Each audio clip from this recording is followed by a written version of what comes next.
while during the recent climate change meeting, Xi Jinping mentioned about the shutdown of thermal power projects so that there is more greening of the BRI. Nevertheless, there is still a lot of issues related to environmental fallout. So, on those four objections, India has not joined the BRI, but nevertheless it joined the AIIB and NDB, National New Development Bank of the BRICS, which partly finances the BRI projects. And AIIB, India is a founding member and the second largest contributor to the AIIB, and some of the AIIB funding goes for the BRI projects. So indirectly it is linked to the BRI projects, but more explicitly opposed to the BRI on the four counts that I mentioned. So essentially then we have 6 countries in South Asia which have been part of the BRI. So first let us look at the South Asian region as a whole. So when we look at if BRI is not just an initiative, if it is a strategic idea, as some speakers mentioned in the morning, if it is related to international order, regional order, and other things, then we need to first discuss the structural power of South Asia, and predominantly it is United States which is the dominant country in South Asia in terms of levers of power. Someone mentioned about declining United States in the morning. Lee Kuan Yew, the former Singaporean Prime Minister, warned the Chinese that the US is not declining, and they make a mistake if they think that United States is declining. And in fact, on October 7th, the Americans imposed a $150 billion semiconductor ban on China 2 months ago. And Huawei company, ZTE company, all going to go down with this ban on the semiconductors. And the decoupling process is going to be very painful for China, both in finances, technology, and markets, and globalization aspects. So if we start with the assumption that the United States is declining, we have a problem. Saddam Hussein realized what does that mean, right? So number one, United States is a major structural power within South Asia. India, of course, with large population, territory, resources, economic growth rates. India is the 5th largest economy in the world today, and by 2027 will be the 3rd largest economy. That's a factor that one needs to consider. After US, China, India will be the 3rd largest in about 5 years' time now. Russia is still a big, major power center within South Asia, mainly in armaments, now increasingly in energy field, also in other military industrial complexes and manufacturing sectors.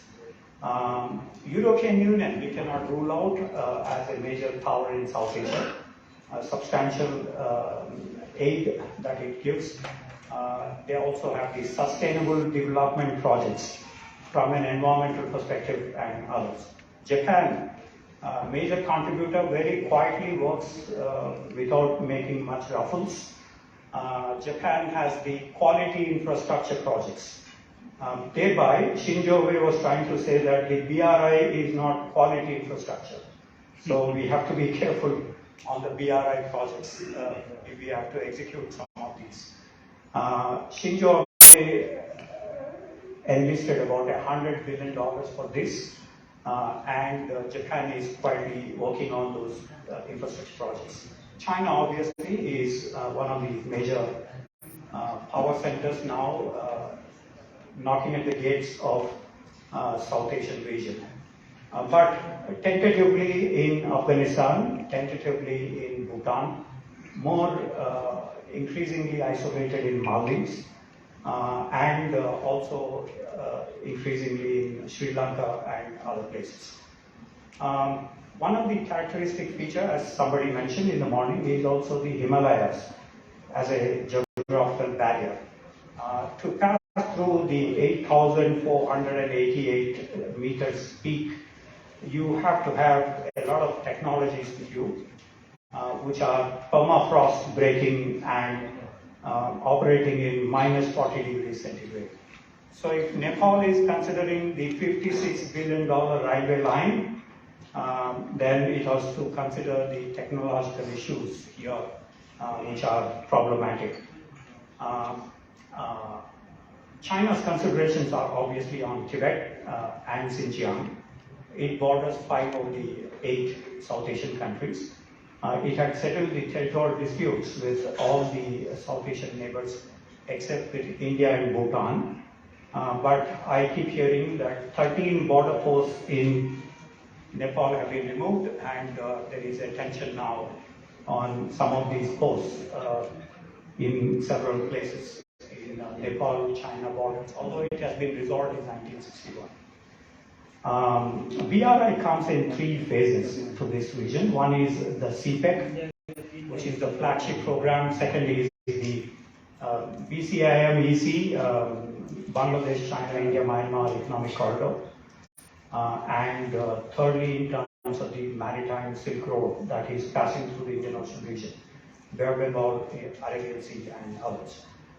One consideration for China is on terrorism. When it conducts the BRI projects, it also has a view that it will deploy in future the PAPF, People's Armed Police Force, increasingly to protect the BRI projects. They have not unveiled these things at the moment, but if you have followed what has happened in Birmingham, in Manchester, in other places, they do deploy police forces abroad, and this is going to be an issue that South Asian countries need to consider. Chinese police stations would be manning across to protect the BRI projects in future.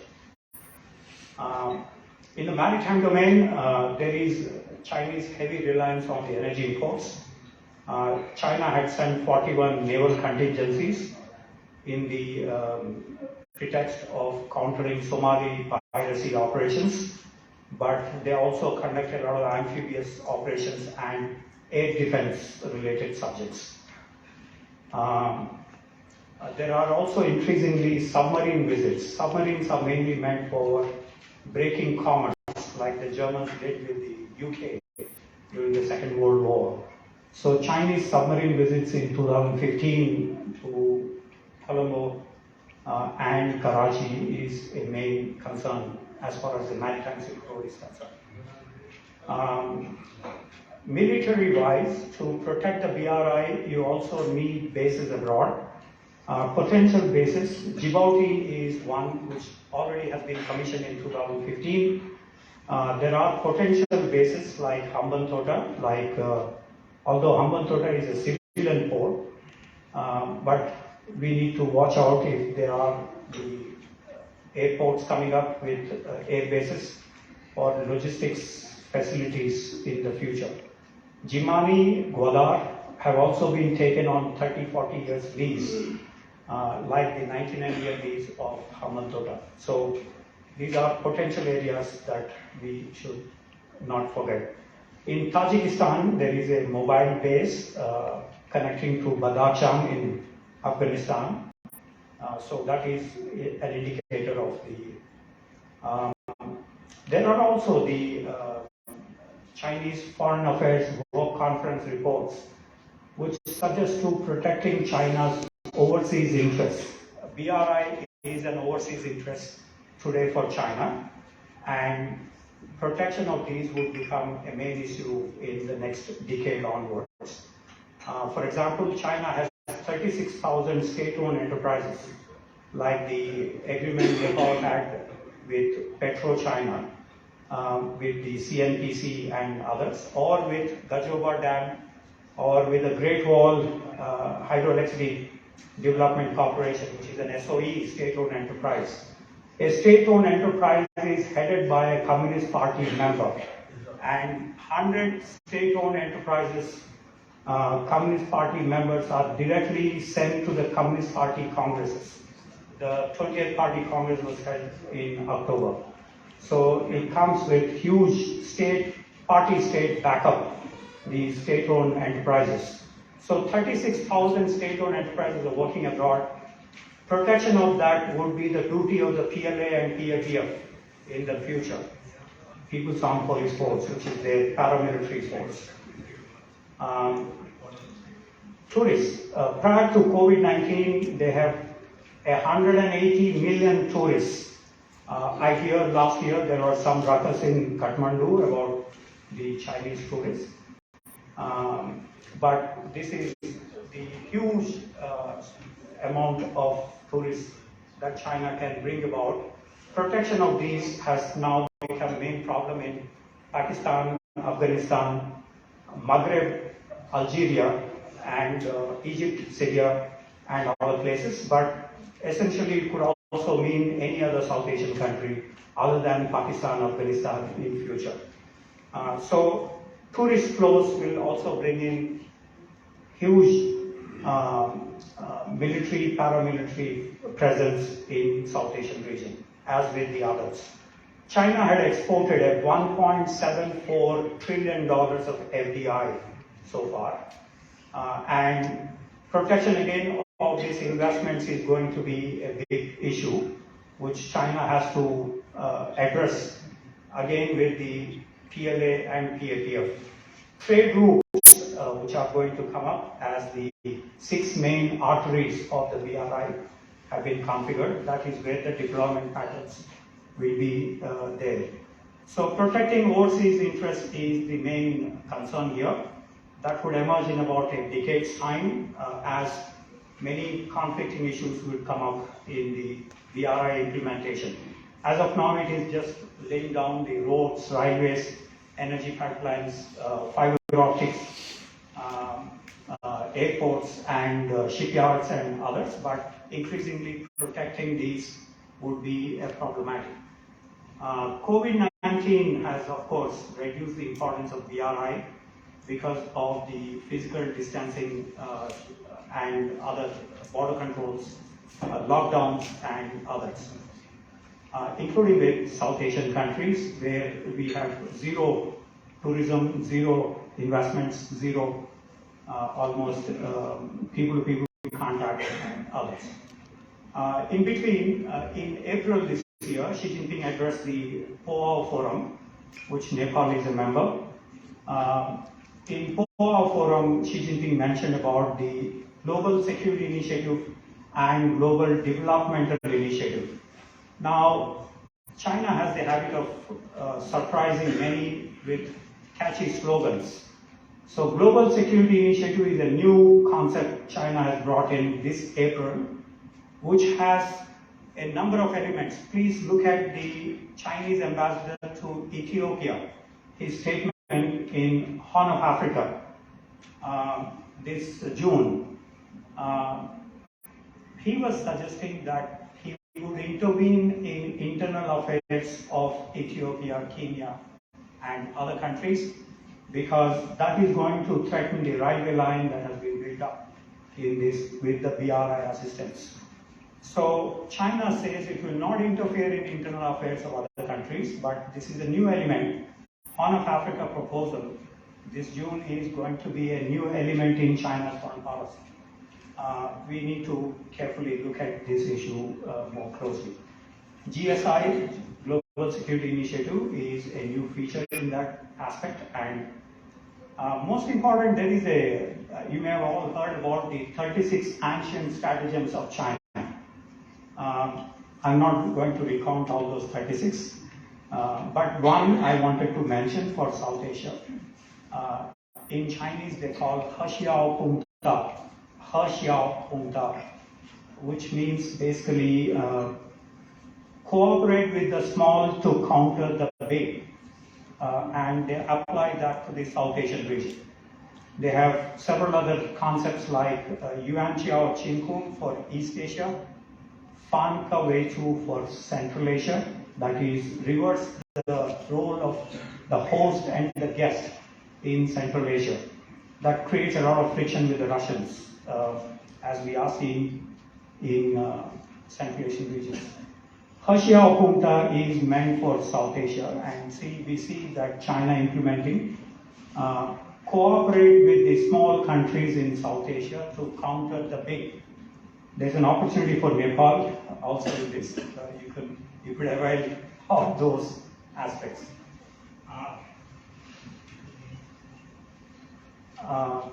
At the multilateral field, we've been increasingly seeing a new initiative. China is proposing a SARC minus India approach in recent times, and a Himalayan Quad with the foreign ministers of Bangladesh, Pakistan, Afghanistan, Nepal, Sri Lanka. This has not been really successful, but 4 meetings have already taken place. It's camouflaged at the moment as counter-COVID aspects, but we have to see how it is going to go in the future. So China's objectives in South Asia are increasing substantially. I want to skip this for the sake of time, but just summarize that there has been a lot of debate within China on the concept, and this is one where we see a lot of progress. So what is BRI? Those 6.6 corridors that they want to build up, and in 5 connectivities, that is policy coordination. So I hear in the morning that there is a lot of coordination, MOU signed, discussions back and forth. Policy coordination and the policy harmonization that has been removed from the discussions between Nepal and China is also part of that policy coordination, in which there is a lot of shadow boxing that happens between the foreign ministries of China and the South Asian countries. So policy coordination is one important. Second is physical connectivity. Third is the trade, but the entire trade of China with South Asia is just about $140 billion, compared to $4 trillion that China has in terms of trade, imports, exports globally. And with US, EU, Japan, South Korea, ASEAN as the largest trading partner, South Asia is not the largest trading partner. It's just about 1.4% trade that China has with the South Asian countries. Fourth, coordination is in financial integration. I heard in the morning about the renminbi and local currencies exchange. This is a de-dollarization concept. It also has a lot of political element in it, and one has to be careful about that aspect. Replacing the US dollar as the global currency. That's an effort that Russia, China have been putting forward for long in the recent times. And then people-to-people contacts, basically on tourism and other areas. There are several advantages for China in this regard. Some compared that with the Marshall Plan, although we are not war-ravaged countries in South Asia, except Afghanistan, of course, and to an extent some other countries. But this is one which we could compare with.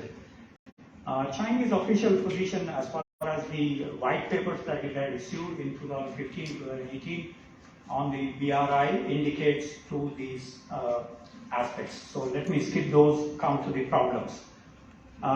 China said it had invested $120 billion in BRI so far, but the Asian countries require $8 trillion in order to have our modernization completed. The IMF and World Bank are not going to give us this money. ADB is also not going to give these outlays. So we have to actually look for, and China's role there is important, although it has only committed just about $100 billion, according to the official figures from China. These BRI projects are also very turbulent in South Asia. Terrorism or uncertainties, piracy in the Indian Ocean, South China Sea and Bay of Bengal. These are issues. Sovereignty disputes, again, are going to be problematic. And many of these are in the US-led world order and the Russian. So the conflict between US and Russia creates a lot of issues for the South Asia indirectly. China also need to consider the major powers in the BRI projects. The most critical thing is about the debts, which I heard in the morning. There are 17 countries so far which have fallen into debt. Prominent from South Asia is obviously, to an extent, Sri Lanka, Bangladesh, Pakistan, of course, and Maldives. So there are huge lessons here to be learned. In the case of Bangladesh, excuse me, you are the expert, but let me show my ignorance here. $24 billion of agreements signed in 2016, that is equivalent to about 20% of Bangladeshi GDP. Here there is a problem emerging. If Bangladesh is growing at 6 to 7% a year, then it can manage all these debts. But if it is not growing for any reason, and last 1 year because of the COVID and other related problems, there has been a decline across the globe, not just Bangladesh, but across the globe. In fact, China itself is declining, relative decline. World Bank said 2.4% growth rate this year, while Chinese official National Bureau of Statistics mentioned 3.4% growth rate. So from 10% to 6% to 3.4% growth rate. So China would obviously find problem in finding resources for the BRI. 2 summit meetings have been held. The third meeting, only 26 foreign ministers were attending. And within this, Lavrov did not attend. He was there physically, but somebody read his speech. So Russians are murmuring about the BRI. During the Bali summit in G20 a few weeks ago, Xi Jinping mentioned to a press reporter that there will be a third summit meeting somewhere next year. So probably a mid-course correction would be made of all the problems that we have seen. Pakistan has a debt ratio of 86%. And so this is, and it is going for the IMF loans packages on that regard.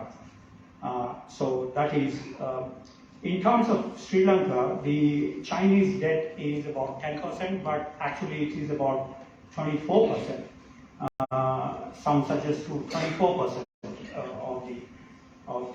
so there is the debt issue that needs to be addressed. And I like what Pompeo told the Nepalese foreign minister, the Secretary of State of the US.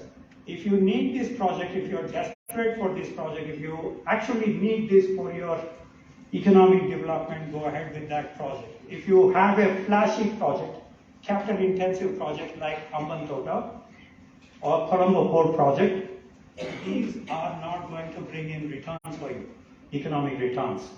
So there is a concern here in terms of what we do with our debts in South Asia. Advantages for China in the BRI, many advantages. The CSIS, the Washington-based think tank, suggested that nearly 90% of the contracts go to the SOEs in China.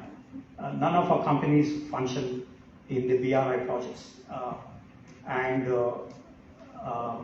There is a lot of course, the Chinese companies spread. I mentioned about those 36,000 SOEs of China in the. China is also using excessive capacities in the BRI construction. 2 years ago, prior to the COVID, China produced about 820 million tons of steel. That's about 50% of global production.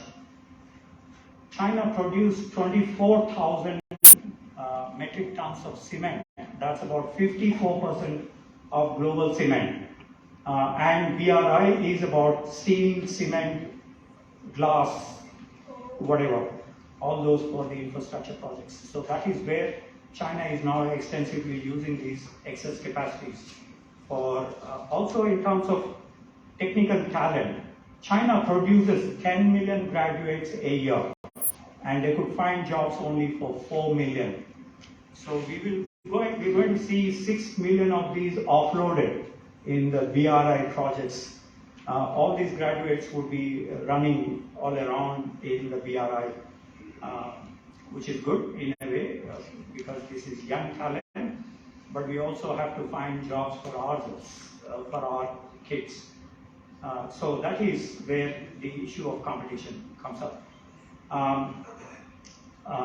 I mentioned about the PLA, and 19 Communist Party Congress mentioned the Chinese military would be made a world-class military by 2049. A world-class military means from Kathmandu to Antarctica, you have to transport troops within 6 hours.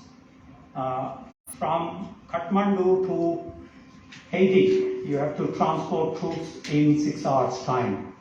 So that is what the Chinese are going to do in the interregnum and become a continental and maritime power. So, in relation to South Asia, we actually see China's investments have been very minimal in the South Asian region. These are coming in different formats, loans, aid, and others, but FDI as such is very little. Although American Enterprise Institute has suggested they have been investing hugely in the South Asian region, but this appears to be an exaggeration. Since my time is going to be up, I quickly skip some of these, focus on the country specific. So China, Pakistan, AEI suggests $66 billion investment for the past 2005 to 22, mainly in the construction jobs, construction work, about $50 billion. Trade is increasing, but still marginal, $27 billion still last year.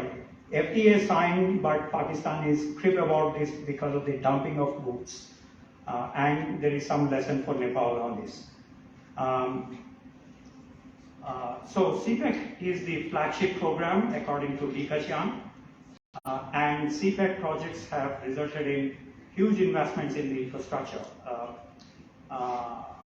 including in Gwadar port, in Huawei 5G networks and telecom and energy projects, hydroelectricity projects and others. But the issue for Pakistan is also loss in revenues. 6 to 8 billion in tax revenues lost due to the heavy dependence on China in the CPEC projects. Also, 20% of CPEC is debt-based finance. 80% of investment to generate 40,000 jobs for Pakistanis, but 80,000 jobs for the Chinese, according to the Chinese ambassador's statement in Islamabad. So, assessment here for the Pakistan, as far as the BRI is concerned, is that the GDP is actually declining in the last few years, and China's returns could also decline. This is an issue which means that there are potential Hamantotas in Pakistan, that is Gwadar, Jimani, or other areas. And somebody mentioned Chinese loans are coming at 4%. In Pakistan, it comes at 5%. Hanoi Metro came at 5% interest rate. The second phase of Hanoi, Vietnam Metro came at 5%. So the interest rates are pretty high as compared to the global.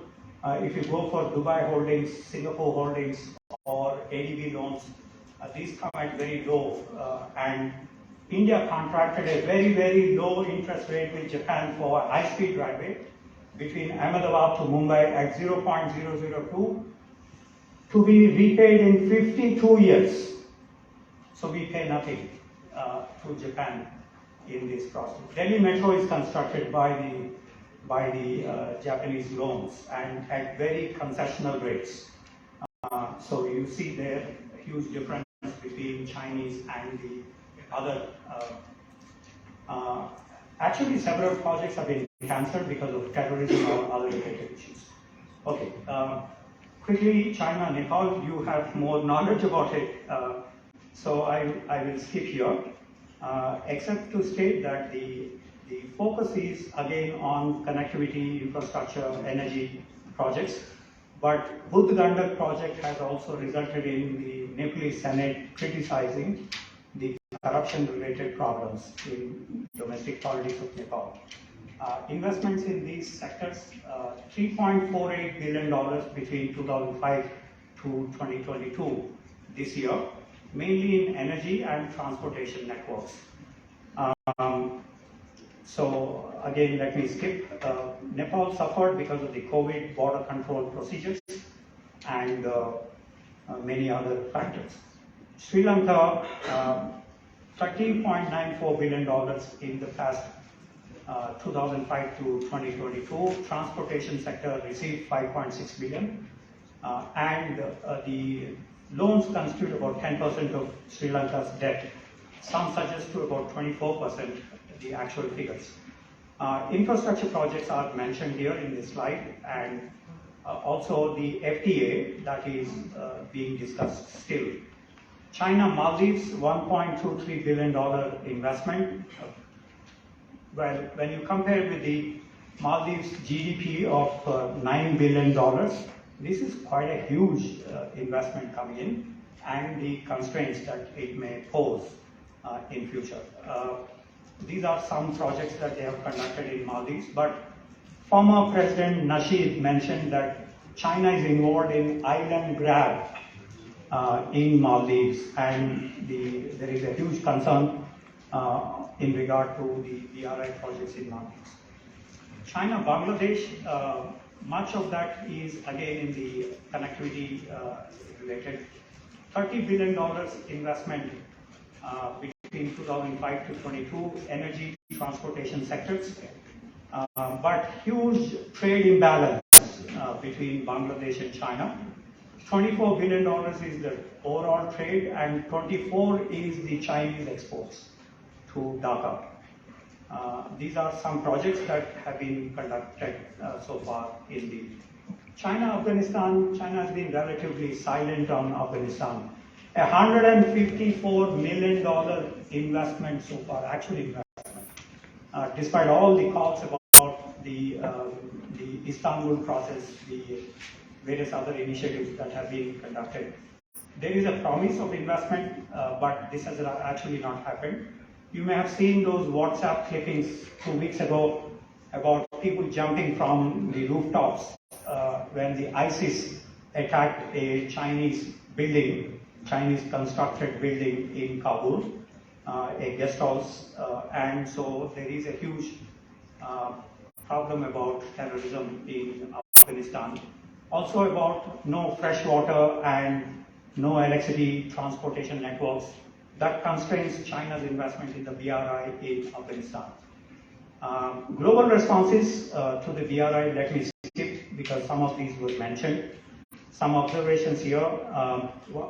One minute, I will wind up. China triggered the current crisis in Sri Lanka substantially. Wang went to Sri Lanka in March, and one of the main points is to insist that the fertilizers that Sri Lanka imported from Qingdao, that needs to be paid back. He has been insisting on this because the Rajapaksa government announced a organic fertilizer policy, and they were importing only organic fertilizers, and that created tension in terms of food production, also in terms of imports, which is a marginal factor, but the most important aspect is Sri Lanka has to pay for all the rejected fertilizers. The ship went back and it has to be, all the expenses have to be paid by Sri Lanka. So far, there is not much progress in terms of the IMF bailout packages and the financial meltdown in Sri Lanka. In Pakistan, the current crisis is partly related to China, not fully related to China. It is, of course, the local domestic factors, terrorism and various others. But this is one where we need to really discuss on what happens if BRI projects are increased in South Asia. China's focus is not on economic returns. China's focus is on political returns, military returns, strategic returns. It's not about how much they're going to get in terms of the BRI projects. So that one needs to keep in mind, and that is where Sri Lanka and Pakistan. I spent a week in Hambantota port, and I saw only one ship landing, and all of that stuff was going into the Sri Lankan domestic market. And much of this is Indian merchandise, by the way, that those ships were carrying. And so it is a huge white elephant that was created. And reports of bribery, reports of so many other things mentioned in Sri Lankan press. So these are some issues that we need to. And finally, the assessment. There are beneficiaries and losers in BRI. Any economic project, any strategic project will have those losers and gainers. One of the benefits is, of course, the infrastructure projects, various infrastructure projects. Tomorrow or day after, or 10 years down the line, they'll start yielding economic returns once in a while. So we should expect something. So Pakistan should be expecting some benefits. Laos, Cambodia, Sri Lanka, Malaysia, Myanmar, Nepal, Central Asian republics, Italy, Greece, and Kenya. In Kenya, when they were not able to pay back, the foreign ministry spokeswoman Hua Chunying said, "We will go and grab the project. We will conduct the project of manning the railway between the African coast." So that is a prospect that we also have to keep in mind. 14% of the 1,600 BRI projects currently are running into problems, mainly debt-related, but also other problems like environment issues and others.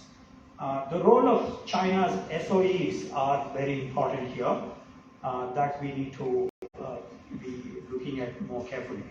Losers are with debt, opaqueness, and environment issues.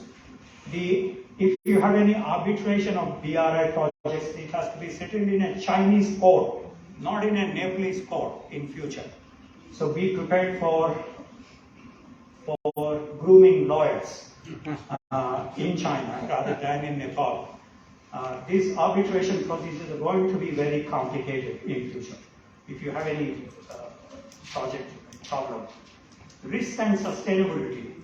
Liu Ruohu, the Exim Bank former president, ex-president, said the average liability and debt ratios, is a Chinese who was handling.